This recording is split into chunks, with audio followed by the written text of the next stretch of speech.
आखिर कितने माँ बाप तो बेटे को धक्के मार देते घर से। पूर्वी समीर को लेकर तन्मय के पास आई। तन्मय की नज़र समीर की आंखों पर थी। उसे ऐसा लग रहा था जैसे वह समीर की आंखों को कहीं और भी देखा है। समीर की आंखें उसको अपने छोटे भाई की याद दिला रहा था, जिसे याद करते रहे तन्मय की नज़र समीर से हट ही नहीं रही थी। जब समीर को एहसास हुआ उसका बड़ा भाई तन्मय काफी समय से उसको नोटिस कर रहा है, तो वह एक पल के लिए घबरा गया। उसे ऐसा लगा जैसे उसका भाई उसको पहचान लिया है। ये सोचकर वह और ज्यादा घबराने लगा। उसके चेहरे पर घबराहट साफ दिख रहा था। वहां मौजूद लोग भी समीर के घबराहट को देख चुके थे। तन्मय ने देखा किस तरह से उसके सामने खड़ा समीर उसे देखकर घबरा रहा है, तो वह शैतान भरी मुस्कुराहट लिए उसे देखकर कहा, तुम मुझे देखकर इतना घबरा क्यों रहे हो? क्या तुम्हें मैं शैतान दिख रहा हूँ?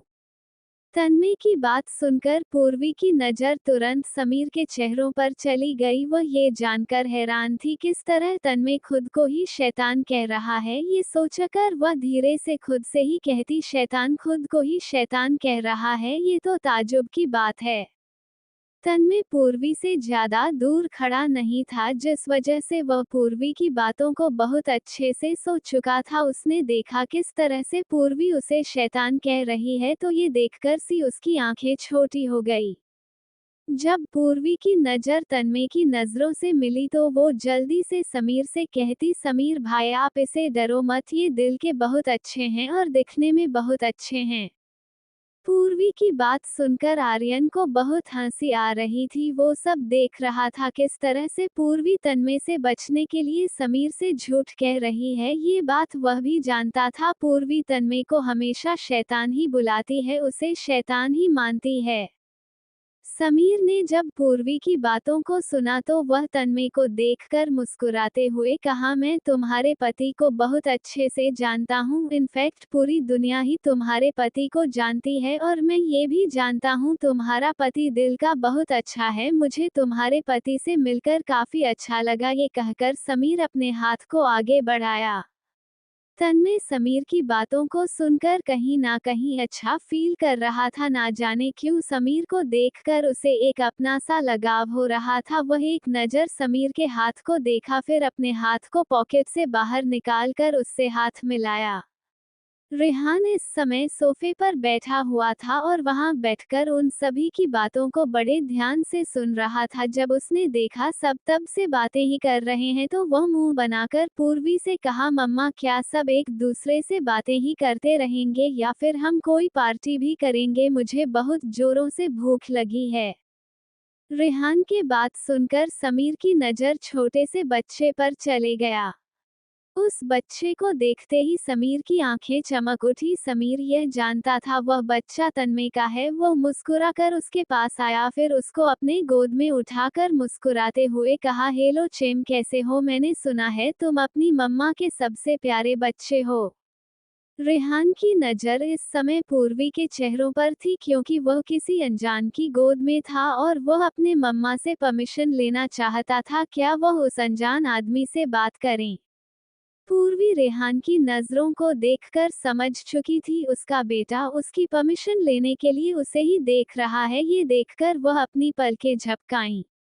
तन्मय पूर्वी के बगल में ही खड़ा था और वह बड़े ध्यान से देख रहा था किस तरह माँ बेटे एक दूसरे से नजरें मिलाकर बातें कर रहे हैं। ये देखते ही उसकी आंखें छोटी हो गई, क्योंकि उसका बेटा 4 साल से उसके पास है और वह इस तरह से कभी भी उससे बातें नहीं किया करता। रेहान ने देखा उसकी मम्मा उसे परमिशन दे दी तो वह मुस्कुराकर समीर के गालों पर किस करके कहा, आप सही कह रहे हैं चाचू, मैं अपनी मम्मा का बहुत प्यारा बच्चा हूँ। मुझे आपसे मिलकर अच्छा लगा, क्योंकि आप मेरे मम्मा के साइड से हो और जो भी मेरे मम्मा की तरफ से होता है मुझे उससे बातें करने में बहुत अच्छा लगता है। रेहान की बात सुनकर समीर मुस्कुराया, फिर उसे सोफे पर बिठाकर पूर्वी के पास आकर खड़ा हो गया। पूर्वी देखी काजल आहूजा अभी अभी एक जगह खड़ी होकर समीर को ही देखे जा रही है, तो वो मुस्कुराकर समीर का हाथ पकड़कर काजल आहूजा के पास आई। फिर उन्हें देखकर देने लगी, माँ अब आपकी बारी है, आप भी इनसे मिल लीजिए। समीर की नजर अपनी माँ के चेहरे पर था। वह देख सकता था उसकी माँ की आंखों में आंसू हैं। ना जाने क्यों अपनी माँ की आंखों में आंसू देखकर उसको सालों पहले हुई पुरानी बातें याद आने लगी। जब वह जेल जा रहा था तब उसकी माँ उस दिन सभी के सामने खुद से दूर करके चली गई थी। ये सोचते ही एक पल के लिए समीर की आंखों में भी आंसू आने लगा, लेकिन वो खुद पर कंट्रोल करके गहरी सांस लिया। फिर काजल आहूजा के पास आकर उनके पैरों को छू के आशीर्वाद लेते हुए कहा, नमस्ते आंटी, मैं आपके बारे में बहुत कुछ सुना हूँ। मुझे अच्छा लगता है जब कोई माँ अपने बच्चे से इतना प्यार करती है। वैसे तो पूर्वी आप सब के बारे में मुझे बता चुकी है, जिस वजह से मैं आप सभी को पहचान भी चुका हूँ। मुझे अच्छा लगा आप सब से मिलकर। आपका परिवार बहुत अच्छा है। मैं ये देखकर बहुत खुश हूँ इस घर के बेटा बहुत अच्छे से अपने माँ बाप के पास रह रहा है, वरना कितने के माँ बाप तो अपने बेटे को धक्के मारकर निकाल देते हैं। समीर की बेतुकी बातों को सुनकर वहां मौजूद सभी लोग कंफ्यूज थे। उन सभी को समझ नहीं आया समीर के कहने का मतलब क्या है, लेकिन काजल आहूजा समीर की बातों का मतलब समझ चुकी थी। पर उन्हें यह अंदाजा नहीं था उनके सामने जो समीर खड़ा है वो उन्हीं का अपना बेटा।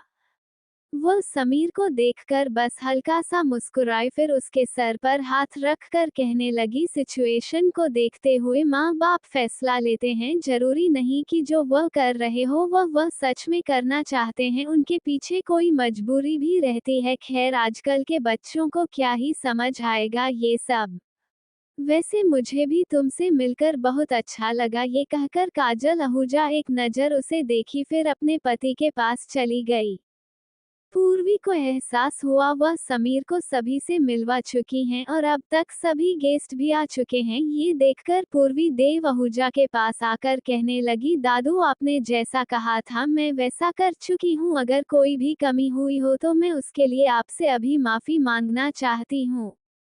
पूर्वी की बात सुनकर देव आहूजा मुस्कुराते हुए उसे देखकर कहते, तुमने बहुत अच्छा काम किया है। मैं तुम्हारे इस काम से बहुत ज्यादा इम्प्रेस हुआ हूँ। इस बार घर में जो डेकोरेशन हुआ है वो बहुत ज्यादा अलग है, वरना हर साल यहाँ पर एक ही डेकोरेशन हुआ करता था। तुम्हारे काम करने का तरीका मुझे बहुत पसंद आया और यही आदत मुझे तुम पर नाराज ना करने पर मजबूर कर देती है।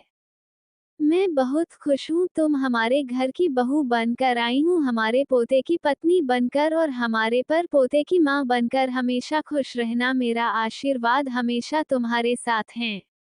देव आहूजा की बात सुनकर पूर्वी के चेहरे पर प्यारी सी मुस्कुराहट देखने लगी। वह आज बहुत खुश थी क्योंकि देव आहूजा उसके मम्मी पापा के सामने इतनी प्यार से उसे बातें कर रहे थे। वह अपने मम्मी पापा को बताना चाहती थी वह ससुराल में बहुत खुश है और आज वह अपने मम्मी पापा को दिखा भी दी। दिनेश कश्यप जूली कश्यप एक जगह सोफे पर बैठे हुए थे और वो ये देखकर बहुत खुश हैं उसकी बेटी अपने ससुराल में बहुत ज्यादा खुश है। उसे अपने ससुराल का बहुत प्यार मिला है। अब उन दोनों की चिंता पूरी तरह से खत्म हो चुकी थी। अपनी आंखों से ये सब देखने के बाद कोई भी माँ बाप को यकीन हो जाएगा उसकी बेटी शादी के बाद अपने ससुराल में कितनी खुश है। देव आहूजा के बगल में खड़ी तुलसी आहूजा गुस्से में पूर्वी को देख रही थी। उन्हें कतई बर्दाश्त नहीं हुआ अपने पति के शब्दों को सुनकर, जब वो अपने पति के मुंह से यह सुनी कि इस साल का डेकोरेशन काफी अच्छा है तो उन्हें और गुस्सा आने लगा। वो गुस्से में अपने दूर खड़ी किरण आहूजा को देखने लगी। किरण आहूजा अपने पति के साथ खड़ी थी। जैसे ही उसकी नज़र तुलसी आहूजा पर गई तो वह शैतान भरी मुस्कुराहट लिए अपने हाथ को आगे करके अंगूठा दिखाती हैं। किरण आहूजा के अंगूठे को देखते ही तुलसी आहूजा के चेहरे पर शैतान भरी मुस्कुराहट नजर आने लगी। उनकी मुस्कुराहट से साफ पता चल रहा था जैसे वह कोई ना कोई कारनामा जरूर की है। जब वह किरण आहूजा के इशारे को देखी तो वह पूर्वी को देखते हुए खुद से ही कहने लगी, तुम्हें तो बहुत खुशी हो रही होगी घरवालों से संपत्ति पाकर, लेकिन अफसोस ये संपत्ति बस कुछ ही समय के लिए, उसके बाद जो तुम्हारे साथ होगा ना वह तो सोची भी नहीं होगी। बस कुछ देर और फिर तुम्हारी उल्टी गिनती शुरू। देव आहूजा ने देखा सभी लोग आ चुके हैं, तो वो पूर्वी को देखकर कहने लगे सभी लोग आ चुके हैं तो तुम केक लेकर आ जाओ, फिर हम रेहान के साथ केक कट करेंगे, उसके बाद तुम सभी मेहमानों को खाना भी खिला देना, मेहमान जब खाना खाकर यहाँ से चले जाएंगे तब घर के परिवार का कोई भी सदस्य खा सकता है। देव आहूजा की बात सुनकर पूर्वी मुस्कुराकर किचन में चली गई केक लाने के लिए। वही समीर तन्मय और आर्यन के साथ खड़े होकर उससे बातें कर रहा था, हालांकि उसे तन्मय के सामने खड़े रहने में डर भी लग रहा था, लेकिन अपने डर को कंट्रोल करके वो उन दोनों के सामने खड़े रहने की हिम्मत रखना चाहता था। वह नहीं चाहता था उसके हरकत को देखकर कोई भी उस पर शक करे। समीर भी के बारे में तन्मय और आर्यन से बातें कर रहा था, वह बहुत कुछ पूर्व के बारे में उन दोनों को बता भी रहा था, क्योंकि आर्यन ही पूर्वी की बातों को बीच में लेकर आया था। तन्मय भी बड़े ध्यान से समीर के मुंह से पूर्वी के बारे में सब कुछ सुने जा रहा था, वह पूर्वी के पसंद नापसंद के बारे में भी सब कुछ जान चुका था, वह यही सब सोच ही रहा था। तभी पूर्वी किचन से केक लेकर बाहर आई। जब पूर्वी केक लेकर वहां आई तो सभी लोग इकट्ठा होकर उसे ही देखने लगे। पूर्वी केक के टेबल को हॉल के बीचों बीच में आकर रखती, फिर रेहान को अपनी गोद में लेकर देव आहूजा के पास आकर कहने लगी, दादू आप इस घर के सबसे बड़े हैं, मैं चाहती हूँ कि यह केक कट आप करें, क्योंकि सबसे बड़े होने के नाते इस पर सबसे पहला अधिकार आपका है। ये कहकर पूर्वी रेहान को देव आहूजा के गोद में दे दी। देव आहूजा पूर्वी की बातों को सुनकर बहुत खुश हुए। कहीं ना कहीं पूर्वी के व्यवहार को देखकर वह बहुत ज्यादा उस पर इम्प्रेस भी हो रहे थे। वो मुस्कुराकर रेहान को अपनी गोद में लिए सभी को अपने साथ केक के पास लेकर आए। केक के पास आते ही वह एक नज़र सभी को देखे, फिर रेहान का हाथ पकड़कर केक कट किए। केक कट होते ही वहां मौजूद सभी लोग जोर जोर से ताली बजाने लगे। ताली की आवाज पूर्ण हॉल में गूंज उठी। रेहान के चेहरे पर बहुत ही प्यारी सी मुस्कुराहट दिख रही थी। वह आज बहुत खुश था, क्योंकि उसका पूरा परिवार उसके सामने था, उसकी मम्मा भी उसके पास थी और उसके डैडी भी उसके पास है। रेहान के चेहरे पर खुशी देखकर पूर्वी और तन्मय के चेहरे पर भी खुशी आ गई। वह दोनों ही मुस्कुराते हुए एक दूसरे को देखने लगे। वह दोनों आज अपने बेटे को खुश देखकर बहुत खुश थे। Audio by Sakir Jacks 07। Purvi जब देखी सभी लोग केक कट करने के बाद एक दूसरे से बातें कर रहे हैं तो वह आर्यन के पास आकर कहने लगी, आर्यन क्या आप मेरी एक मदद कर सकते हैं? आर्यन का ध्यान समीर के चेहरे पर था, क्योंकि वह देख रहा था समीर काफी अजीब बिहेव कर रहा है। अचानक से पूर्वी को अपने सामने देखकर आर्यन कहा, हाँ भाभी बोलिए, मैं आपकी क्या मदद कर सकता हूँ? आर्यन की बात सुनकर पूर्वी मुस्कुराते हुए कहती, वैसे तो मैं सारा खाना बना चुकी हूँ, आपको तो ये पता ही है। मैं इस तरह की पार्टी के बारे में उतना नहीं जानती हूँ। केक कट हो चुका है, क्या अब हम गेस्ट को खाना खिला सकते हैं? क्योंकि दादू ने कहा था उनको इम्पोर्टेंट मीटिंग की वजह से बाहर जाना पड़ेगा, ऐसे में तो हमारे पास ज्यादा समय भी नहीं है। पूर्वी की बात सुनकर आर्यन मुस्कुराते हुए कहा, अरे भाभी आप बिल्कुल भी फिक्र मत कीजिए, गेस्ट को खाना खिलाने का काम यहाँ के नौकरों का है, आप बस अपना ध्यान रखें, क्योंकि मैं देख रहा हूँ सुबह से आप एक बार इस फ्री होकर नहीं बैठी है। वैसे भी अब गेस्ट को खिलाने का समय हो ही गया है, मैं नौकरों से कहकर सब इंतजाम करवा लेता। ये कहकर आर्यन एक नज़र पूर्वी को देखकर मुस्कुरा या फिर वहां से चले गया। आर्यन को जाते हुए देखकर पूर्वी मुस्कुरा रही थी, तभी समीर उसके पास आकर कहा, पूर्वी तुम्हारे कहने पर मैं यहाँ आ गया, अब काफी समय हो गया है, मुझे यहाँ से निकलना पड़ेगा। मैं जानता हूँ मैं बहुत जल्दी यहाँ से निकल रहा हूँ, लेकिन तुम्हें तो पता ही है मेरा काम बहुत जरूरी है मेरे लिए। तुम बस चाहती थी मैं यहाँ आकर तुम्हारे बेटे को आशीर्वाद दूँ। तो मैं यहाँ आकर तुम्हारे बेटे से मिल भी लिया, इनफैक्ट तुम्हारी फैमिली से भी मिला। मुझे तुम्हारी फैमिली बहुत अच्छी लगी। तुम बहुत लकी हो जो तुम्हें इस तरह का परिवार मिला है। बस इस बात का ध्यान रखना, यहाँ पर तुम्हें कुछ लोगों से बचकर रहना पड़ेगा। वह दिखाएंगे नहीं वह इंसान कैसा है, पर बाद में वह अपना असली रूप दिखाएंगे। ये कहकर समीर एक नज़र तन्मय को देखा, फिर चुपचाप वहां से चला गया। समीर को अचानक से यूं जाते हुए देखकर पूर्वी को समझ नहीं आया समीर के कहने का मतलब क्या था, क्योंकि वह आधी अधूरी बात बताकर वहां से चला गया। वहां खड़े होकर पूर्वी मेन दरवाजे के पास ही देख रही थी, तभी तन्मय उसके पास आकर कहा, तुम्हारा भाई चला गया है, उसे देखना बंद करो। और हाँ, मैं अभी दादू के साथ बाहर जा रहा हूँ, जब तक मैं आता नहीं हूँ तब तक तुम मेरे बेटे के पास रहोगी, उसे छोड़कर नहीं जाओगी। तन्मय की बात सुनकर पूर्वी कंफ्यूज होकर कहती, हाँ तो मैं घर पर ही रहूंगी, आपको किसने कह दिया मैं कहीं जा रही हूँ। पूर्वी की बात सुनकर तन्मय एक नज़र दिनेश कश्यप को देखा, जो सोफे पर बैठकर देव आहूजा वही बातें कर रहे थे। जब उसने उनको देखा तो वो पूर्वी को देखते हुए कहा, मेरे कहने का मतलब है तुम्हारे मम्मी पापा यहाँ आए हुए हैं, तो कहीं तुम उनके साथ उनके घर ना चली जाओ। अगर तुम उनके साथ उनके घर जाओगी तो पहले मुझे इन्फॉर्म कर देना। ये कहकर तन्मय वहां से बाहर चला गया।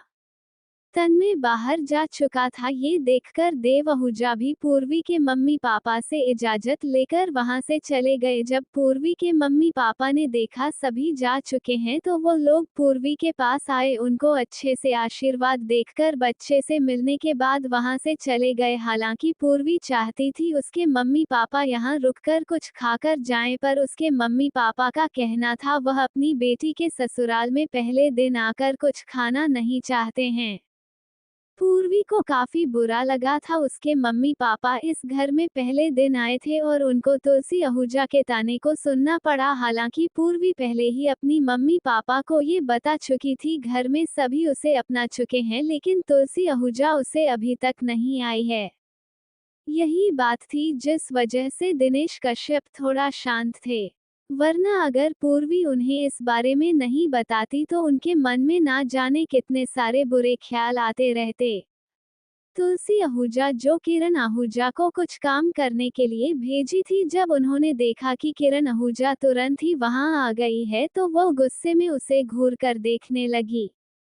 किरण आहूजा जैसे ही देखी उसकी माँ उसे ही देख रही है तो वो उदास चेहरे लिए उनको देखते हुए कहती, माँ मैं जैसे ही किचन में गई थी आपका काम करने के लिए, मैं वहाँ देखी बहुत सारे बॉडीगार्ड किचन में रहकर वहाँ का देखरेख कर रहा है। मैं हैरान हो गई थी, पहली बार बॉडीगार्ड किचन का देखरेख कर रहा। मैं कोशिश कर रही थी उस खाने में यह फूड पॉइजन मिला दूं, बट नहीं हो पाया। किरण आहूजा की बात सुनकर तुलसी आजा गुस्से में उसके हाथों से एक कागज का पुर्ची ली, फिर गुस्से में वहां से चली गई। किरण आहूजा जब देखी उसकी सास गुस्से में वहां से गई तो वह चुपचाप अपने कमरे में चली गई हो जानती थी इस समय तुलसी आहूजा के सामने जाना ठीक नहीं होगा। पूर्वी जब देखी सारे गेस्ट को वहां से लेकर जाया जा रहा है तो वो रेहान को लेकर कमरे में चली गई। इधर तन्मय आर्यन और दादू के साथ काम के लिए बाहर निकल चुका था।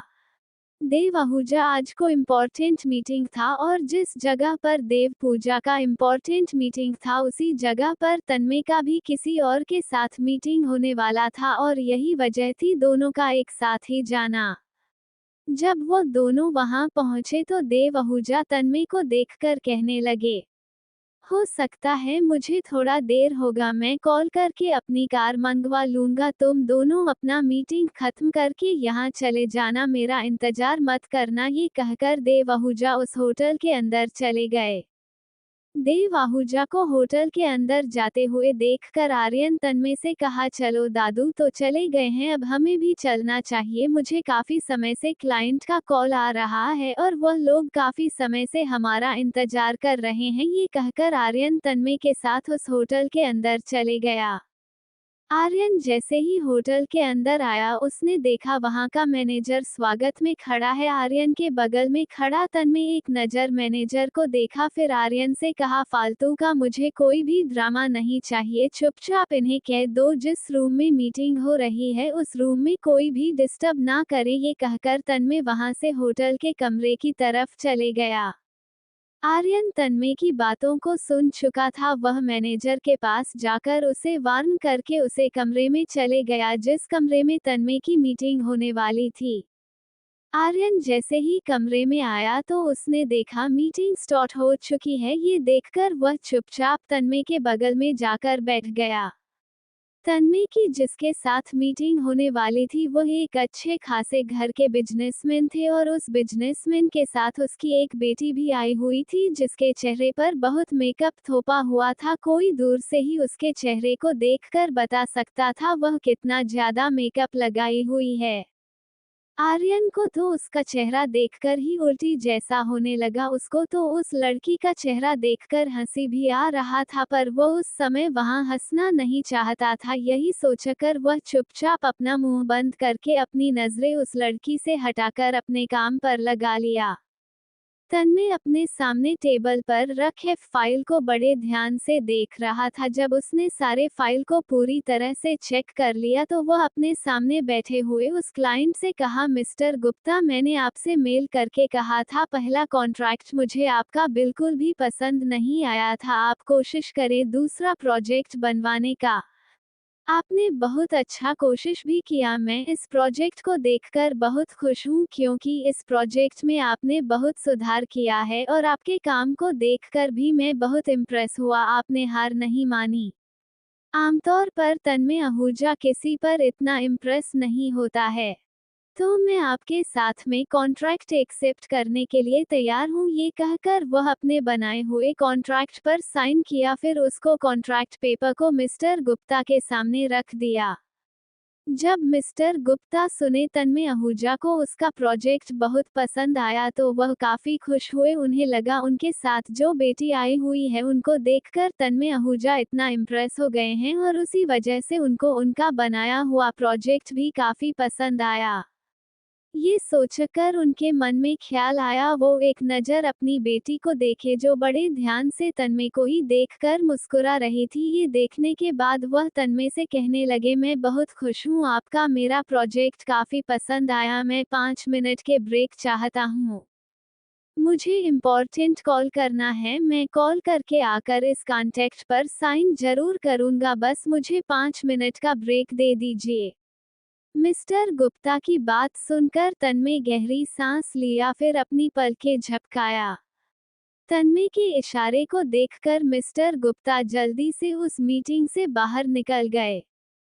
जब आर्यन ने देखा मिस्टर गुप्ता बाहर निकल गए हैं तो वह एक नज़र उस लड़की को देखा, फिर तन्मय से कहा, तुम सच में मिस्टर गुप्ता के साथ कॉन्ट्रैक्ट एक्सेप्ट करना चाहते हो? मुझे तो लग रहा है मिस्टर गुप्ता का नजरिया ही बहुत अलग है। तुम कहो तो मैं एक बार देख कर आऊं वह बाहर करने क्या गया है। ये कहकर आर्यन तन्मय को देखा तो तन्मय उसे कुछ नहीं कहा। वह चुपचाप टेबल पर रखे फाइल को देखे जा रहा था। जब उसने देखा तन्मय उसे कुछ नहीं कह रहा है तो वह जल्दी से उस मीटिंग से बाहर निकल गया। उसे बस जानना था आखिर मिस्टर गुप्ता कॉन्ट्रैक्ट साइन करने से पहले बाहर किस काम के लिए चले गए।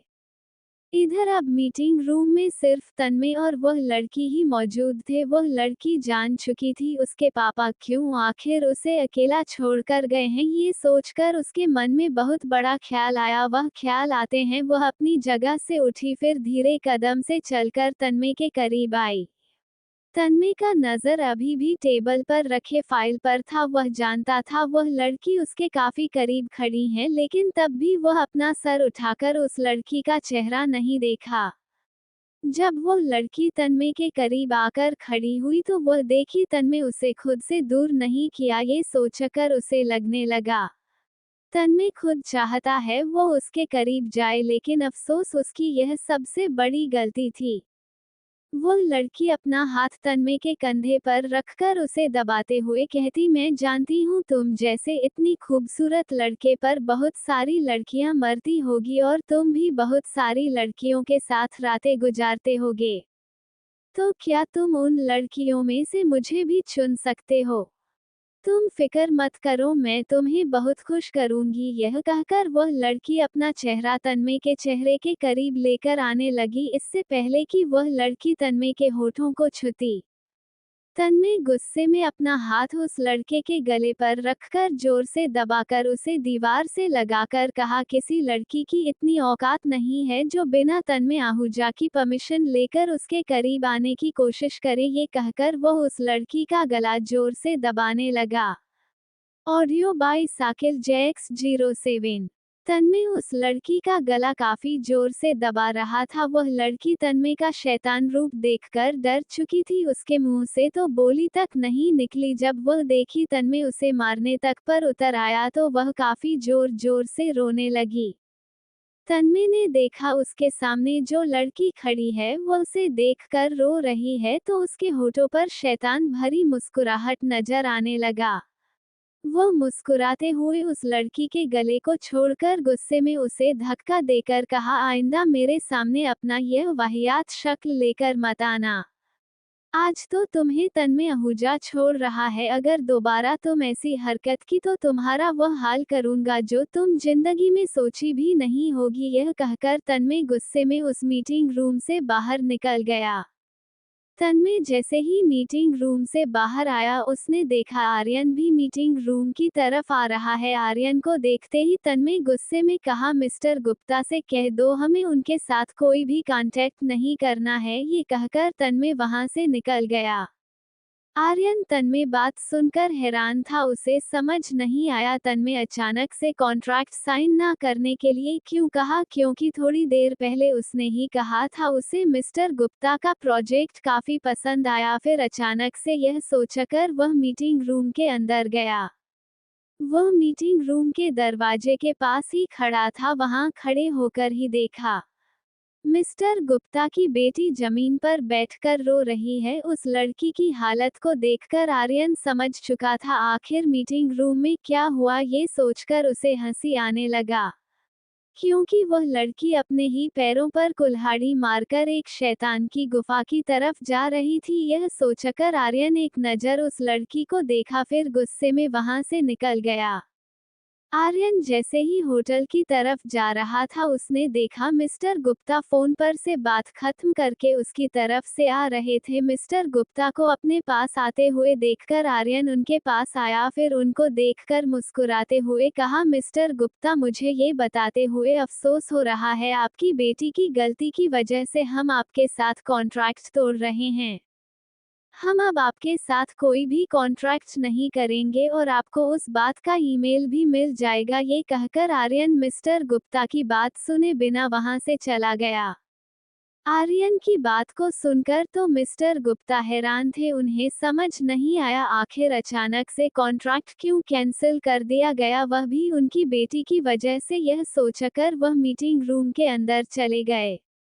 जैसे ही मीटिंग रूम के अंदर आए तो उन्होंने वहां का नजारा देखा। उनकी बेटी जमीन पर बैठकर अपने गले को पकड़कर रोए जा रही है। अपनी बेटी को इतना रोते हुए देखकर मिस्टर गुप्ता कुछ पल के लिए सब कुछ भूल चुके थे। उनको बस उस समय अपनी बेटी ही दिखाई दे रही थी। वह भागकर अपनी बेटी के पास आए।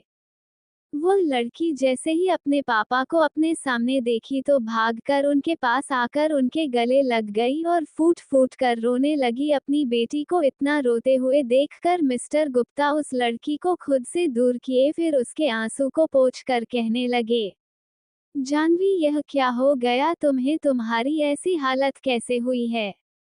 और तुमने ऐसा क्या कर दिया जिस वजह से मेरा प्रोजेक्ट कैंसिल कर दिया गया है? मिस्टर आहूजा मेरे साथ कांटेक्ट करना नहीं चाहते हैं, बताओ जानवी तुमने ऐसा क्या कर दिया है?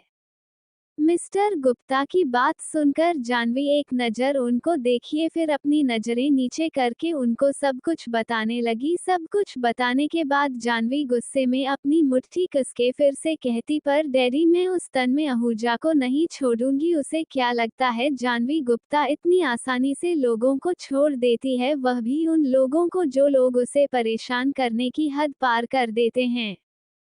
जाह्नवी की गुस्से भरी बातों को सुनकर मिस्टर गुप्ता उसे फटकार लगाकर कहते, बस करो जाह्नवी, तुम्हें पता भी है तन्मय आहूजा क्या चीज है, उसके सामने लोगों की जाने की हिम्मत नहीं होती है। और दूसरी बात, उस तन्मय आहूजा की शादी पहले से ही हो चुकी है, उनकी एक पत्नी भी है और उनका एक बच्चा भी है। मिस्टर गुप्ता की बात सुनकर जाह्नवी गुस्से में अपनी जगह से उठकर खड़ी हुई, फिर मिस्टर गुप्ता को देखकर कहने लगी, मुझे बहुत अच्छे से पता है डैडी, मैं तो उस तन्मय आहूजा का पूरा परिवार खत्म कर दूंगी। वो मुझे इसलिए ठुकराया ना क्योंकि उसके पास पहले से ही पत्नी है, जब उसकी पत्नी ही उसके पास नहीं रहेगी तो फिर वह किसके लिए ठुकराएगा। मैं कुछ भी नहीं जानती हूँ, मुझे बस उस तन्मय आहूजा से बदला लेना है। अगर आप मेरी मदद करेंगे तो ठीक है, वरना मुझे आपसे भी कोई बात नहीं करनी है। ये कहकर जाह्नवी गुस्से में मीटिंग रूम से बाहर निकल गई। इधर दूसरी तरफ तन्मय की कार में आर्यन देख सकता था तन्मय का मूड काफी खराब है। ये देखकर वो मुस्कुराते हुए कहा, तुम अपना खराब मुंह लेकर घर जाओगे। अगर इस तरह से तुम अपना सड़ा हुआ मुंह लेकर घर जाओगे तो तुम्हारा बेटा तुमसे कई सवाल करेगा। मैं तो कहता हूँ तुम वापस से नॉर्मल हो जाओ, भूल जाओ उस लड़की ने जो किया है। तुम अगर ऑर्डर दो तो हम उस लड़की का वह हाल करेंगे जो वह लड़की सोचेगी भी नहीं। तुम बस एक बार हमें ऑर्डर दे दो, फिर हम उस लड़की को रास्ते से हटा देंगे। आर्यन की बात सुनकर तन्मय की नज़र उसके चेहरे पर चले गया। एक नज़र आर्यन को देखने के बाद तन्मय कार की खिड़की से बाहर देखने लगा। जब वो कार के खिड़की से बाहर देख रहा था तभी उसका नज़र एक फास्ट फूड दुकान पर गया। फास्ट फूड दुकान को देखते ही अचानक से तन्मय को किसी की बात याद आई। वह आर्यन को देखकर कार रोकने को कहा। तन्मय को अचानक से कार रोकते हुए देखकर आर्यन तुरंत कार में ब्रेक लगाया। पहले तो वह सामने की ओर देखा, फिर हैरान भरी नजरों से तन्मय को देखने लगा क्योंकि उसे समझ नहीं आया इस खाली जगह पर तन्मय ने कार को क्यों रोका। हालांकि वहां पर 2-3 दुकानें थी फास्ट फूड की जो कि तन्मय के लिए बिल्कुल भी नहीं थी। फिर वह कार वहां रुकने की क्या वजह होगी, यह सोचकर वह तन्मय से कहा, तुम पागल तो नहीं हो गए हो, तुमने कार रोकने को क्यों कहा। आर्यन की बात सुनकर तन्मय वापस से उसे एक नजर देखा लेकिन उसे कुछ कहा नहीं। वह चुपचाप उसे इग्नोर करके कार से बाहर निकला। कार से बाहर निकलते ही उसने उन 3 दुकानों में से एक दुकान के बोर्ड के नाम पढ़ा। फिर उस दुकान के सामने आकर खड़ा हो गया। आर्यन जो अभी भी कार के अंदर ही बैठा हुआ था वह तन्मय को किसी फास्ट फूड दुकान पर जाते हुए देखकर हैरान हो चुका था। उसे यकीन ही नहीं हो रहा था तन्मय आहूजा जो 5 स्टार 7 स्टार होटल में जाने पर भी बहुत गुस्सा करता है, वह आज फास्ट फूड दुकान पर आया हुआ है। ये सोचकर वह जल्दी से कार से नीचे उतरकर तन्मय के पास भागकर आया। वह तो बस जानना चाहता था तन्मय फास्ट फूड दुकान से क्या खरीदने वाला है। जैसे ही वह वहां आया तो उसने तन्मय को देखा। तन्मय अभी भी उस दुकान के मेन्यू को ही पढ़ा था। थोड़ी देर तक मेन्यू को पढ़ने के बाद तन्मय है उस दुकान पर काम कर रहे एक आदमी से कहा, तुम्हारे यहाँ के सबसे बेस्ट चिली कौन सी है, जो चिली सबसे बेस्ट है वह पैक करो। दुकानदार तन्मय के लुक को देखकर समझ चुका था उसके सामने जो आदमी दुकान पर आया है वह बहुत अमीर घर का आदमी है। वह दुकानदार के होठों पर मुस्कुराहट थी। मुस्कुराते हुए तन्मय को देखकर कहा, हमारे दुकान के बेस्ट चिली मिक्स चिली है जो सारे कस्टमर सबसे ज्यादा खाते हैं। उसमें वेज और नॉन वेज दोनों रहता है, अगर आप कहें तो मैं वह पैक कर दूं। दुकानदार के बात सुनकर तन्मय उनको देखकर पलकें झपकाया। जब दुकानदार ने तन्मय के इशारे को देखा तो वह खुश होकर अपने लिए हुए ऑर्डर को बनाने चले गया। आर्यन ने देखा तन्मय बहुत अजीब चीज मंगवा रहा है जो शायद उसने कभी नाम भी नहीं सुना होगा, तो वो उसे घूरते हुए कहा, ये सब खाना तुम तो नहीं खा सकते हो, तो फिर तुम ये सब खाना किसके लिए ले रहे हो? वैसे तो मैं कंफर्म नहीं हूँ, लेकिन हमारे घर में एक पूर्वी भाभी है जो फास्ट फूड खाती है, तो क्या तुम पूर्वी भाभी के लिए ये सब ले रहे हो? लेकिन तुम अगर पूर्वी भाभी के लिए ये सब ले रहे हो ना, तुम्हें कैसे पता पूर्वी भाभी यही खा लेगी? आर्यन के बातों को सुनकर तन्मय के होठों पर शैतान बड़ी मुस्कुराहट नजर आने लगा। उसने एक नजर आर्यन के चेहरे को देखा, फिर मुस्कुराने लगा। फ्लैशबैक।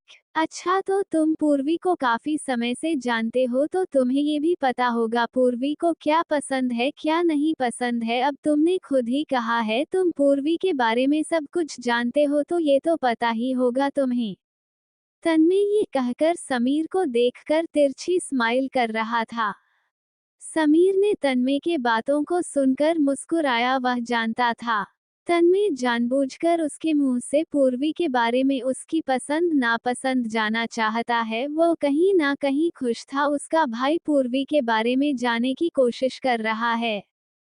ये सोचकर समीर तन्मय से कहा, वैसे तो पूर्वी को बहुत कुछ पसंद है, उसे कबड्डी खेलना बहुत पसंद है, लेकिन एक हादसे के बाद वो कबड्डी खेलना पसंद नहीं करती है। पर मैं जानता हूँ अगर वह सब कुछ ठीक हो जाएगा और उसे फिर से मौका मिलेगा तो वह पीछे नहीं हटेगी, आगे बढ़कर कबड्डी वापस जरूर खेलना चाहेगी। दूसरा, उसके खाने के बारे में अगर तुम पूछ रहे हो तो मैं तुम्हें इतना सब कुछ नहीं बता सकता हूँ, लेकिन कुछ चीजें हैं जो अगर पूर्वी के सामने रख दोगे तो वह मना नहीं कर पाएगी, भले ही उसका पेट क्यों ना भरा हो। उनमें से उनका सबसे मन पसंदीदा खाना है मिक्स चिली।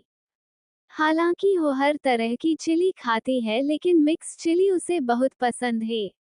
जब भी उसका मूड ठीक करना हो ना, तो तुम यही सब उसे लाकर दे देना, लेकिन इस बात का ध्यान रहे वह 5 स्टार 7 स्टार का नहीं खाएगी।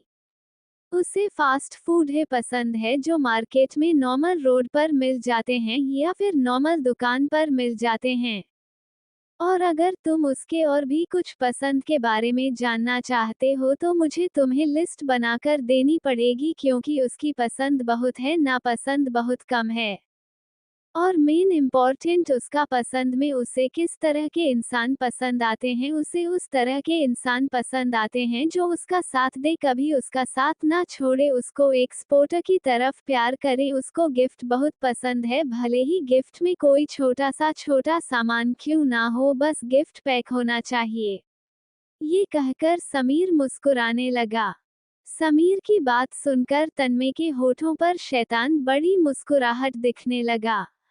उससे काफी अच्छा लगा पूर्वी के बारे में जानकर। पहले तो उसे पूर्वी के बारे में ज्यादा कुछ भी पता नहीं था, उसने पूर्वी के मम्मी पापा से भी उतना चीज नहीं पूछा था पूर्वी के बारे में, खास करके उसके पसंद और नापसंद के बारे में।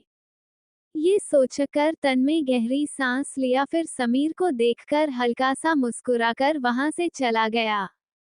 Audio by Sakil Jacks 07। Aryan ने देखा है तन्मय उसे कुछ कह नहीं रहा है, तो वह चुपचाप दुकानदार को देखने लगा जो ऑर्डर को बड़े आराम से बना रहा था। थोड़ी ही देर में दुकानदार तन्मय के ऑर्डर को पूरा पैक करके उसे दे दिया। जब तन्मय दुकानदार के हाथों में अपने ऑर्डर को देखा तो उसने उसके हाथों से चुपचाप उस ऑर्डर को लेकर अपने वॉलेट से 2000 के नोट निकालकर उस दुकानदार को दिया। जब दुकानदार ने 2000 के नोट देखा तो वह मुस्कुराते हुए तन्मय से कहा, ये क्या सर, अभी तो हमारे पास छुट्टे भी नहीं है, आप छुट्टे दे दीजिए, इस 2000 के नोट का मैं आपको छुट्टे नहीं दे सकता। दुकानदार के बात को सुनकर तन्मय ने एक नजर आर्यन को देखा तो आर्यन ना में सर हिलाया। आर्यन के इशारे को समझकर तन्मय दुकानदार से कहा, छुट्टे तो मेरे पास भी नहीं है, एक काम करो तुम सारे पैसे को रख लो। तन्मय की बातों को सुनकर दुकानदार काफी खुश हुआ। वह खुश होकर तन्मय को देखकर कहा, क्या बात है सर, आप तो बड़े दानी बाबा है। ठीक है, अगर आप कह रहे हैं तो मैं रख लेता हूँ। वैसे मैं आपको एक और बात बता रहा हूँ, ये जो मैं आपका ऑर्डर बनाया हूँ उसमें नॉनवेज और वेज दोनों मिक्स है, और नॉनवेज में मैंने मछली भी मिलाई हुई है, जिससे मिक्स चिली का टेस्ट और भी अच्छा होता है। दुकानदार के बातों को सुनकर तन्मय एक नज़र उसे देखा, फिर अपने ऑर्डर को लेकर चुपचाप कार में जाकर बैठ गया। आर्यन ने देखा तन्मय कार में जाकर बैठ गया है तो वह भी जल्दी से कार के पास आया, फिर कार के अंदर बैठकर वहां से निकल गया। थोड़ी ही देर में तन्मय की कार आहूजा मैंशन के सामने आकर रुका। जब आर्यन ने तन्मय को देखा तो वह कुछ सोचते हुए उसे कहा, मुझे तुमसे एक बात करनी है। उस पीके के बारे में मुझे कुछ इन्फॉर्मेशन मिली है, अगर तुम फ्री हो तो थोड़ी देर में स्टडी रूम में चले आना। आर्यन के बात को सुनकर तन्मय बस उसे एक नज़र देखा, फिर कार से उतरकर चुपचाप घर के अंदर चला गया। आर्यन ने देखा तन्मय वहां से जा चुका है तो वह भी कार को एक साइड लगाकर सीधे स्टडी रूम में चले गया। तन्मय जैसे ही घर के अंदर आया तो उसने देखा उसका बेटा हॉल में बैठकर फोन चला रहा है। इस समय रात हो रहे थे और ऐसे में उसका बेटा अकेले वहां बैठा हुआ है, ये बात तन्मय को हजम नहीं हुई। आमतौर पर रेहान पूर्वी साथ ही रहता है, लेकिन अभी वह अकेला है, ये सोचकर वह अपने बेटे के पास आया। उसने देखा उसका बेटा फोन में कार्टून देख रहा है। अपने बेटे को कार्टून देखते हुए देखकर तन्मय उसके पास बैठकर मुस्कुराते हुए कहा, तुम रात के समय यहाँ क्यों अकेले बैठे हुए हो, तुम्हारी मम्मा कहाँ है? रेहान का ध्यान फोन पर था। जैसे ही उसने अपने डैडी की आवाज को सुना तो उसका नजर तुरंत तन्मय के चेहरों पर चले गया। तन्मय को देखते ही रेहान के होठों पर प्यारी सी मुस्कुराहट आई। वह मुस्कुराते हुए तन्मय से कहा, डैडी मम्मा तो कमरे में है, उन्होंने कहा है वो खुद मुझे लेने के लिए नीचे आएगी। शायद मम्मा को गर्मी लग रही थी इसलिए नहाने चली गई है। मैं और मम्मा यहीं पर डिनर कर रहे थे साथ में, लेकिन अचानक से मम्मा वॉशरूम चली गई और मुझे बोलकर गई है मैं यहीं पर रहूं जब तक वो खुद ना आ जाए। रेहान की बात सुनकर तन्मय ने एक नज़र अपने हाथ में रखे हुए उस खाने को देखा जो वह पूर्वी के लिए लेकर आया था। उसने उस पैकेट को रेहान के हाथों में देते हुए कहा, आप मेरी एक मदद करोगे? तन्मय की बातें सुनकर रेहान अपने टिमटिमाते आंखों से उसे देखकर पलकें झपकाया, जिसे देखने के बाद तन्मय उस पैकेट की तरफ इशारा करते हुए कहा, ये पैकेट आपको अपनी मम्मा को देना होगा। लेकिन आप जब अपनी मम्मा को ये पैकेट दोगे तो उनसे कहना यह आप अपनी मम्मा के लिए लेकर आए हो, और जब आपकी मम्मा पूछेगी आप ये कैसे लेकर आए तब आप उनसे कह देना आर्यन चाचू से कहकर आप उनसे मंगवाए हो। ध्यान रहे उनको ये पता नहीं चलना चाहिए मैं आपको भेजा हूँ ये पैकेट लेकर। यह कहकर तन्मय रेहान को सोफे से नीचे उतारा, फिर पैकेट उसके हाथ में देते हुए जाने का इशारा किया। जब रेहान अपने डैडी के बातों को सुना तो वह मुस्कुराते हुए उसे देखा। उसे लगने लगा जैसे उसके डैडी उसकी मम्मा की बहुत केयर कर रहे हैं, उसकी मम्मा से बहुत प्यार भी करते हैं। ये सोचकर वह खुश होकर उस पैकेट को लेकर पूर्वी के पास चला गया। तन्मय ने देखा उसका बेटा वहां से जा चुका है तो गहरी सांस लेकर चुपचाप स्टडी रूम में चले गया। आर्यन ने उसे सीधे मिलने के लिए वही बुलाया था। जब तन्मय भी वहां से चला गया तभी तुलसी आहूजा, जो किचन में छुपकर तन्मय और रेहान की बातें सुन रही थी, वो किचन से निकलकर वहां आकर खड़ी हो गई जहां पर तन्मय बैठा हुआ था। तुलसी आहूजा की आंखें इस समय बहुत ज्यादा गहरी लाल दिख रही थी। वो उसी तरफ देख रही थी जिस तरफ रेहान पूर्वी के लिए तन्मय के लाए हुए पैकेट को लेकर जा रहा था। उस तरफ की ओर देखते हुए कहती, आखिर ये लड़की मेरे बेटे को अपने काबू में करने का कामयाब हो ही गई। मुझे जिस बात का डर था वही हो रहा है। मैं सोची थी किसी भी तरह से इस लड़की को रास्ते से हटा दूं, लेकिन ये लड़की तो कुछ ज्यादा ही चालाक बनने की कोशिश कर रही है। जिस तरह इसकी दादी मेरे पति पर डोरे डालती थी, उसी तरह यह मेरे पोते को अपने काबू में कर रही है, लेकिन ये तुलसी आहूजा उस लड़की को कभी भी इस घर में वह जगह नहीं देगी जो जगह इस घर की बहू को मिलता है। मैं उस लड़की को तन्मय के लाइफ बर्बाद करने के लिए नहीं दूंगी। वह लड़की को मैं किसी भी तरह से इस घर से निकलवाऊंगी और खुद तन्मय उसका शक्ल देखना पसंद नहीं करेगा। ये कहकर तुलसी आहूजा गुस्से में पैर पटक के अपने कमरे की ओर चले गई। इधर तन्मय का कमरा। रेहान जब कमरे में आया तो उसने देखा उसकी मम्मा शीशे के सामने खड़े होकर अपने बाल सुखा रही हैं। अपनी मम्मा को देखते ही रेहान भागकर उसके पास आया, फिर उसके पैरों से लिपटकर मुस्कुराते हुए कहने लगा, मम्मा देखो मैं आपके लिए क्या लेकर आया हूँ। पूर्वी की नज़र जो शीशे पर थी, जब उसने रेहान की बातों को सुनी तो उसकी नज़र रेहान के हाथों में रखे हुए पैकेट पड़ गया। उस पैकेट को देखकर पूर्वी की आंखें छोटी हो गई। उसे समझ नहीं आया रेहान ऐसा क्या लेकर आ गया। पूर्वी रेहान को अपनी गोद में उठाए, फिर उसे सोफे पर बिठाकर मुस्कुराकर कहने लगी, आप क्या लेकर आए हो, वह भी इतनी रात को। पूर्वी की बातों को सुनकर रेहान पैकेट को टेबल पर रखकर उस पैकेट की तरफ इशारा करते हुए कहा, आप खुद देख लो ना मम्मा। रेहान की बात सुनकर पूर्वी की आंखें चमक उठी, क्योंकि उसको खोलने के बावजूद भी वह पहचान सकती थी उस पैकेट के अंदर क्या है। उसे खाने की सुगंध को जानी पहचानी लगी। वह बिना वक्त गवाए जल्दी से उस पैकेट को खोलकर देखने लगी। मिक्स चिली को देखते ही उसकी आंखें हैरानी से बड़ी हो गई, क्योंकि उस पैकेट के अंदर उसका मनपसंद मिक्स चिली था जो उसे बहुत ज्यादा पसंद है। लेकिन उस चिली को देखकर पूर्वी हैरान होकर मन में सोचती, यह चिली मुझे इतना पसंद है, इस बारे में रेहान को कैसे पता। अगर रेहान को पता भी है तो वह यह मंगवाया कैसे। ये सोचते ही पूर्वी रेहान को देखकर कहती, रेहान आपको कैसे पता यह मिक्स चिली मेरा मनपसंद खाना है। और अगर आपको पता भी है तो आप यह मंगवाए कैसे, क्योंकि यह इतनी गर्म है और इसे देखकर था पता चला ये थोड़ी देर पहले बनकर आया है। मैं तो आपको नीचे डिनर करवाकर छोड़कर आई थी, फिर आप ये कैसे लेकर आ गए। पूर्वी की बात सुनकर रेहान को तन्मय की बात याद आई। तन्मय ने कहा था पूर्वी को ये पता नहीं चलना चाहिए ये पैकेट किसने दिया है। ये सोचकर वह मुस्कुरा कर कहा, यह मैं आर्यन चाचू से मंगवाया था। मैं इसलिए मंगवाया क्योंकि है मुझे भी काफी पसंद है, पर मम्मा लगता है आप खुश नहीं हैं ये देखकर, तभी तो खाने की जगह मुझसे सवाल कर रही हैं। अगर आपको नहीं पसंद तो ठीक है, मैं अब कभी भी नहीं मंगवाऊंगा।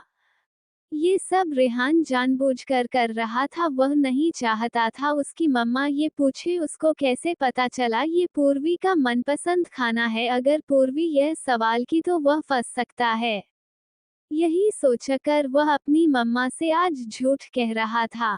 पूर्वी जब रेहान के उदास चेहरे को देखी तो उसका मन उदास हो गया। वह बिल्कुल भी रेहान को उदास नहीं करना चाहती थी, वह तो बस जानना चाहती थी आखिर उसके पसंद के बारे में उसके बेटे को कैसे पता चला। पर अब जब अपने बेटे को उदास होते हुए देखी तो बिना कोई सवाल किए टेबल पर रखे मिक्स चिली को उठाकर बड़े आराम से खाने लगी।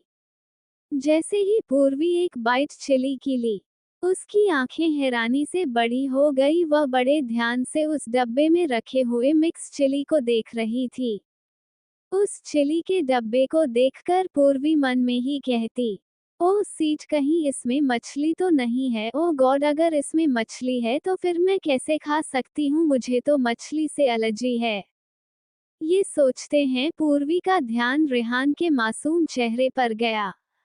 रेहान अपनी टिमटिमाती आंखों से उसे ही बड़े प्यार से देख रहा था। जब पूर्वी देखी किस तरह से उसका बेटा उसे ही देख रहा है तो वह मन मारकर चुपचाप वह मिक्स चिली खाने लगी। जब रेहान ने देखा उसके मम्मा बड़े आराम से उसके डैडी के लाए हुए मिक्स चिली को खा रही है तो वह बहुत खुश हुआ। वह खुश होकर अपनी मम्मा के चेहरे को ही देखे जा रहा था। लेकिन अचानक से रेहान ने देखा उसकी मम्मा की स्किन बहुत अजीब तरह से लाल हो रही है। जब उसे ये देखा तो वो पूर्वी से कहा, मम्मा आपको क्या हो रहा है, क्या आपको गर्मी लग रही है, क्योंकि आपके गाल बिल्कुल टमाटर की तरह लाल हो रहे हैं। पूर्वी का ध्यान तो डब्बे में रखा हुआ मिक्स चिली पर था। वह बस जल्दी जल्दी मिक्स चिली को खत्म करना चाहती थी, क्योंकि वह जानती थी अब आगे उसके साथ जो होने वाला है वह बहुत बुरा होगा। जब वह रेहान की बातें सुनी तो अचानक से उसे उल्टी जैसा महसूस हुआ। जब उसे एहसास हुआ उसे उल्टियां होने वाला है तो वह जल्दी से उस डब्बे को टेबल पर रखी, फिर भागकर बाथरूम चली गई।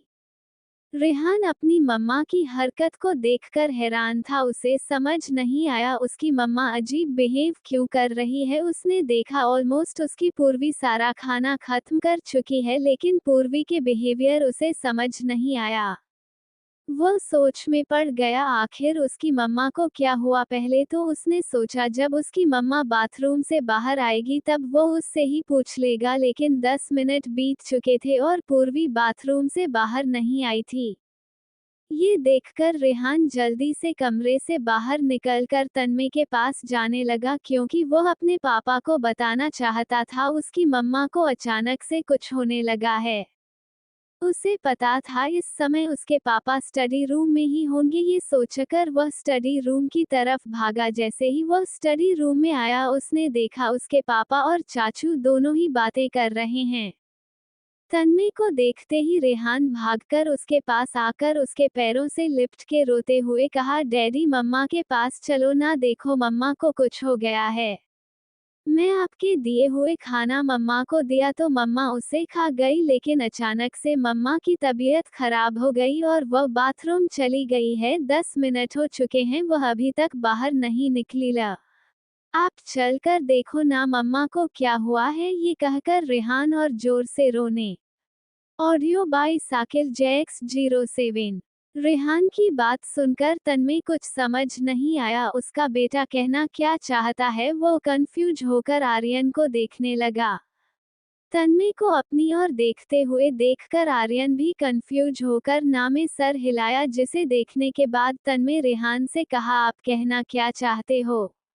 रेहान ने जब अपने डैडी की बातों को सुना तो वह अपना चेहरा उठाकर उसे देखते हुए कहा, डैडी मुझे खुद भी नहीं पता है, आप चलो ना, मम्मा कमरे में ही है, आप खुद चल कर देखो।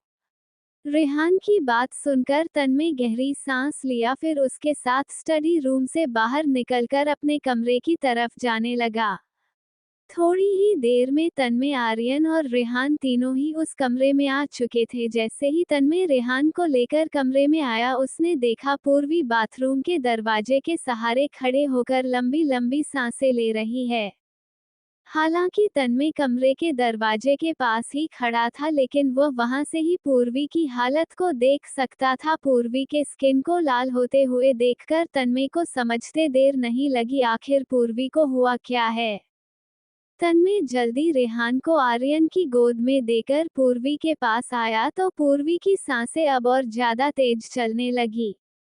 पूर्वी का ध्यान इस समय अपने हाथों पर था, जो कि पूरी तरह से लाल हो रहा था, लेकिन जैसे ही वह अपने सामने तन्मय को देखी तो वह लंबी सांस लेते हुए कहने लगी, क्या आप मेरी एक मदद कर सकते हैं।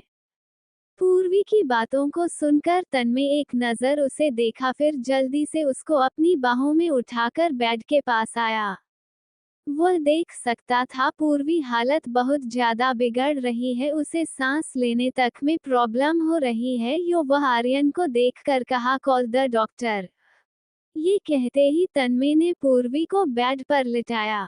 आर्यन जैसे ही तन्मय की बातों को सुना तो वो जल्दी से रेहान को लेकर उस कमरे से बाहर निकल गया। वह चाहता यो था रेहान को वहीं छोड़ दे, पर वह जानता था अगर वह रेहान को उस कमरे में छोड़ दिया तो रेहान पूर्वी की हालत को देखकर और ज्यादा रोएगा।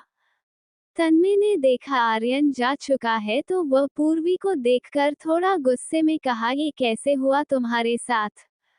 तन्मय की बात सुनकर पूर्वी अपनी आंखों को धीरे से खोलकर उसके चेहरे को देखी, फिर टेबल पर रखे हुए उस डब्बे को देखने लगी जो रेहान उसके लिए लेकर आया था।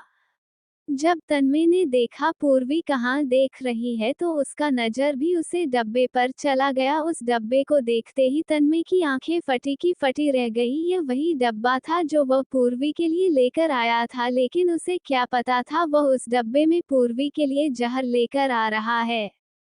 पूर्वी देख सकती थी। उस डब्बे को देखकर तन्मय परेशान हो गया।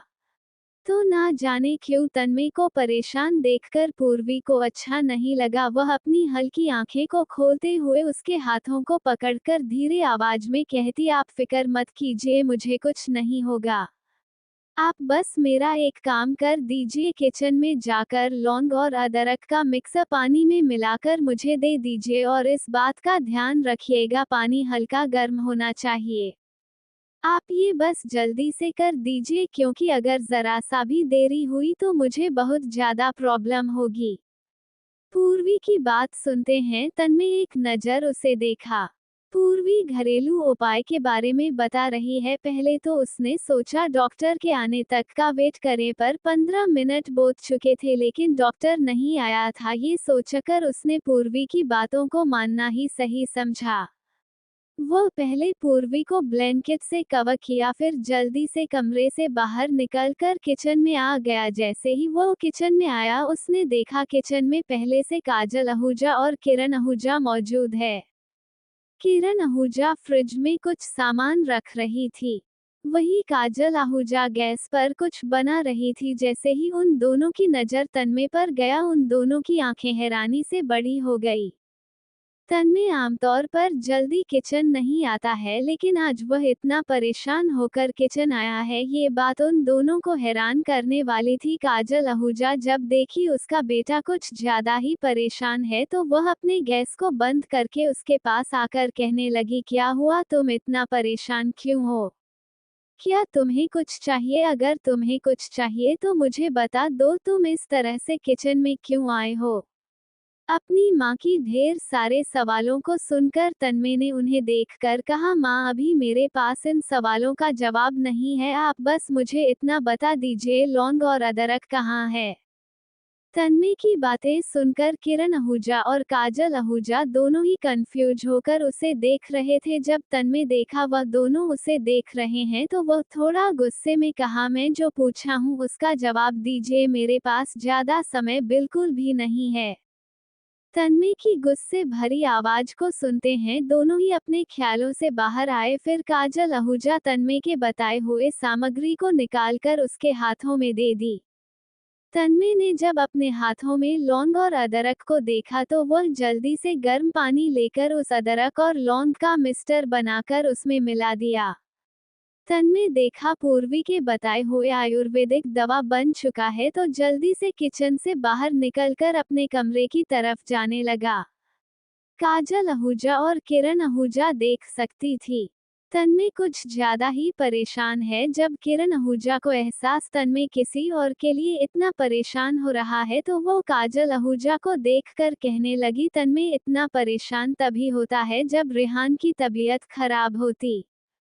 कहीं रेहान किसी प्रॉब्लम में तो नहीं है? मुझे लगता है हम दोनों को वहां जाकर देखना चाहिए, क्योंकि जब बात रेहान की आती है तो तन्मय किसी से भी कुछ नहीं कहता है, हमें नौकरों द्वारा पता चलता है उसकी बीमारी के बारे में। किरण आहूजा की बात सुनते ही काजल आहूजा परेशान भरी नजरों से उन्हें देखने लगी। यह सच था, तन्मय इतना परेशान तभी होता था जब रेहान किसी प्रॉब्लम में होता है। ये सोचकर वह दोनों भी जल्दी से किचन से बाहर निकल गई। तन्मय जब कमरे में आया उसने देखा पूर्वी की आंखें बंद हो चुकी है। उसकी आंखों को बंद होते हुए देखकर एक पल के लिए तन्मय घबरा गया। उसे ऐसा लगा जैसे पूर्वी की आंखें हमेशा के लिए बंद हो गई, लेकिन ये बस उसके अंदर का वहम था। वो उस पानी वाले गिलास को लेकर पूर्वी के पास आया तो पूर्वी अपनी आंखें को धीरे से खोली। वो देखी तन्मय उसके बताए हुए दवा को बनाकर लेकर आ गया, तो वो जल्दी से उसके हाथों से वह दवाई पीने लगी। तन्मय बड़े प्यार से पूर्वी के सर को सहलाते हुए उसको वह दवाई पिला रहा था। वह देख सकता था पूर्वी की हालत बहुत ज्यादा खराब है, शायद उसे ठंड भी लग रही है क्योंकि उसका शरीर कांप रहा है।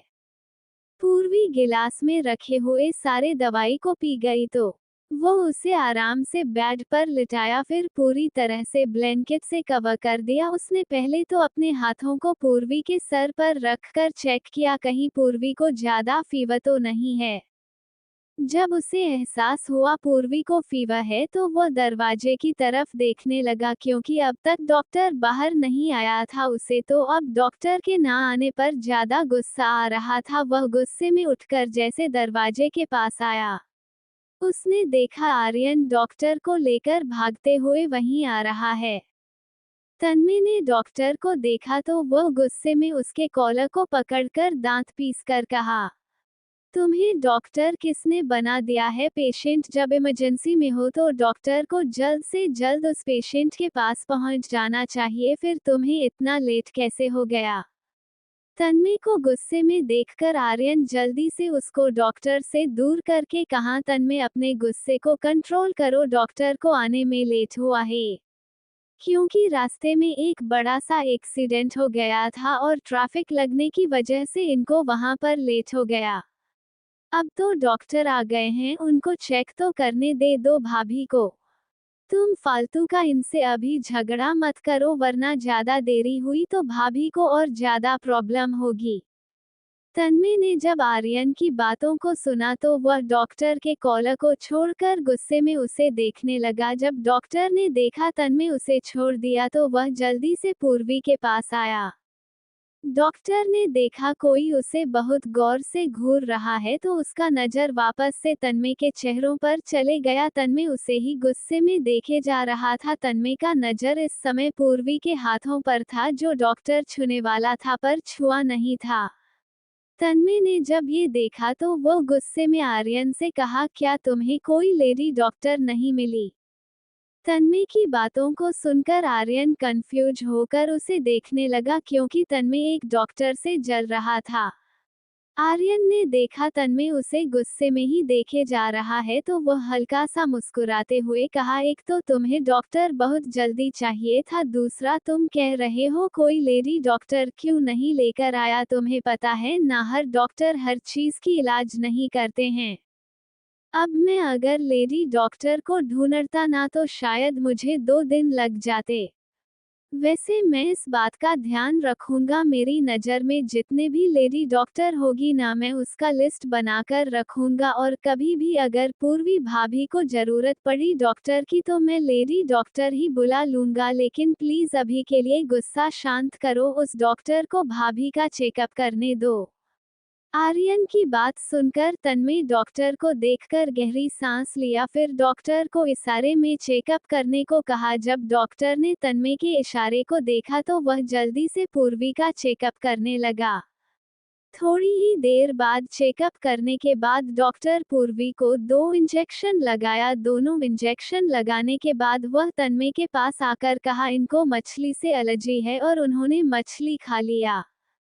पर मुझे एक बात समझ नहीं आई, जिस इंसान को जिस चीज की एलर्जी होती है तो उस इंसान को उसके बारे में पता होता है, लेकिन ताज्जुब की बात यह है अगर कोई इंसान एक बार गलती से खा ले तो इतना बड़ा इफेक्ट नहीं पड़ता है। हम उन्हें इंजेक्शन देकर ये दवाई देकर तुरंत ठीक कर सकते हैं, पर मुझे चेकअप करने पर पता चला है ये तो कुछ ज्यादा ही मछली खा गई। आमतौर पर जिस चीज से एलर्जी होती है तो हम उसे गलती से एक बार खा सकते हैं, लेकिन गलती से खाने के बाद दोबारा हम उसी चीज को खाए तो ये तो यही साबित होता है कि आप जानबूझकर उसे खा रहे हैं। मिस्टर आहूजा, मुझे ये तो नहीं पता आपकी वाइफ ने ऐसा क्यों किया, बट मैं आपसे यह जरूर कहूँगा उन्होंने जो किया है वो बहुत गलत था, इससे उनकी जान भी जा सकती थी।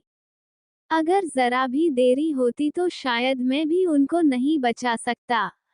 अभी तो मैं इन्हें दवाई दे रहा हूँ, इंजेक्शन भी दे दिया हूँ, जिस वजह से यह गहरी नींद में सो रही है। लेकिन इस बात का ध्यान रहे जैसे ही इनकी आंखें खुले तो आप इन्हें बहुत सारा पानी पिलाएं।